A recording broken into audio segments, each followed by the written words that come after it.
Saya ke Pak Prof. Sarson. Terima kasih Pak Adi. Assalamualaikum warahmatullahi wabarakatuh. Selamat malam teman-teman semua.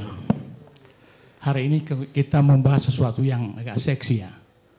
Saya melihat begini, pertama buruh ini selalu dijadikan objek, tidak menjadi subjek. Sehingga saya berharap sebenarnya Menteri Tenaga Kerja itu menggunakan paradigma TTM, teman tapi mesra.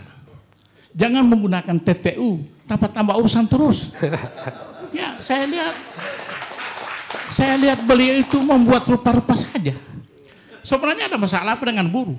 Sehingga mau dirubah 56 tahun. Apa masalah selama ini, apa yang terjadi? Kan tidak ada. Coba mana kajiannya? Staf ahlinya di mana Pak Menteri itu? Ibu Menteri itu? Saya mencari tahu staf ahli yang memberikan masukan pada Menteri untuk membuat aturan dari mana? Apakah mereka staf ahli abal-abal atau bagaimana? Apakah pertanyaan poin jangan sampai jadi statement. Karena saya akan dituntut secara ini, kalau bicara itu. Pertanyaannya, kemana staf ahli? Yang digaji besar oleh uang negara, tidak bekerja optimal. Karena menterinya kok begitu cara berpikirnya.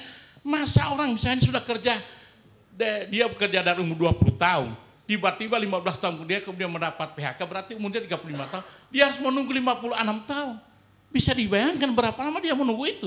Padahal kalau uang itu dia diambil, dia kelola dengan baik, membuat UMKM, bisa saja terjadi. Yang penting jangan menambah 01 menjadi 02.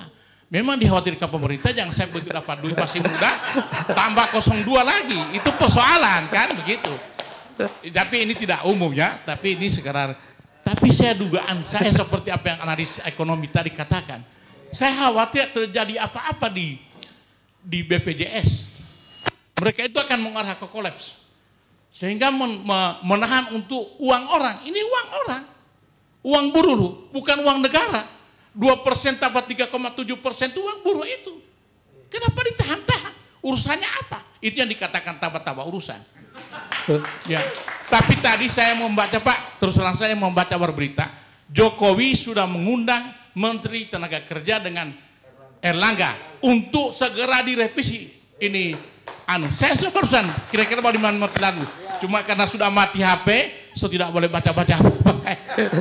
Tapi tadi sudah ada. Mudah-mudahan saya berharap sebelum tanggal 3 bulan kemudian ini aturan sudah dibakar. Ya. Karena memang menyusahkan buruh. Terus terang saja. Saya bukan buruh, saya guru. Walaupun kami juga bernasib yang sama Pak. Kami diiming-iming pensiun 1 miliar sampai hari ini belum ada pernah terjadi. Bisa dibayangkan Pak, saya sebagai guru besar, saya pensiun 70 tahun misalnya, umur panjang. Saya harus menerima per bulan pensiun, kira-kira 5 tahun kemudian saya sudah mati. Berapa banyak uang saya diambil oleh pemerintah? Padahal uang pensiun itu diambil dari gaji saya. Bukan uang pemerintah. Ini kan sudah berlaku lama ini. Sekarang mau buruh mau dibuat seperti itu.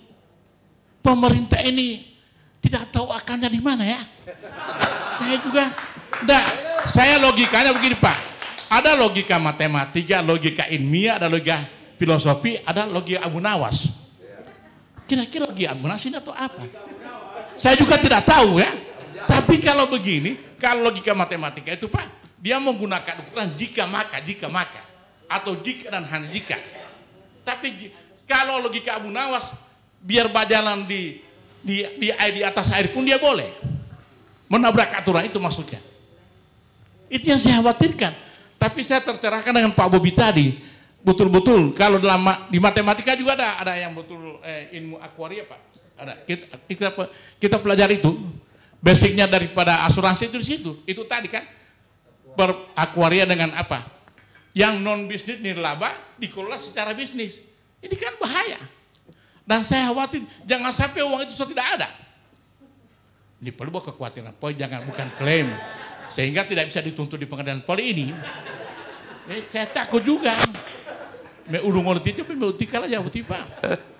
Karena masalahnya ulung oleh pelapat ada itu boleh masalah lain. Ya. Jangan sampai sudah tidak saya khawatir. Cuma sebenarnya coba tolong dari BPJS dengan ini. Coba transparan. Dibuat itu, dikemanakan uang ini, misalnya dibuat di apa namanya, ada anaknya, tapi bisa dibaca, biar diakses walaupun sekarang sudah ada anu kan sudah ada akun-akun yang diberikan kepada peserta, tetapi secara transparan kemana uang itu, di bisnisnya berapa untungnya hari ini dan sebagainya, supaya mereka tidak akan bermain forex, lebih baik bermain itu daripada main forex. Kan begitu sekarang. Ini penting sekali sehingga betul-betul buruh itu tahu betul uangnya di mana. Mereka kasihan kerja keras ini. 2% itu dia belum main hati. Begitu juga 3,7%. Itu lumayan. Dan menunggu 10 tahun, 20 tahun itu bukan suatu hal yang berbeda.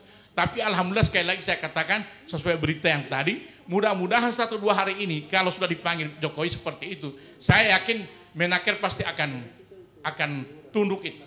Karena tadi sudah Airlangga dengan Ibu Menaker yang sudah dipanggil untuk merevisi, segera merevisi, dan itu perintah. Kalau tidak dengar Jokowi berarti Ibu Menaker yang jadi presiden saja kalau begitu. Ya, buruh harus menuntut seperti itu. Karena saya lihat mengenai ketumpang tindihan di dalam pemerintahan. KSP-nya bilang begini, ini begini. Kita tidak tahu siapa yang mau didengar.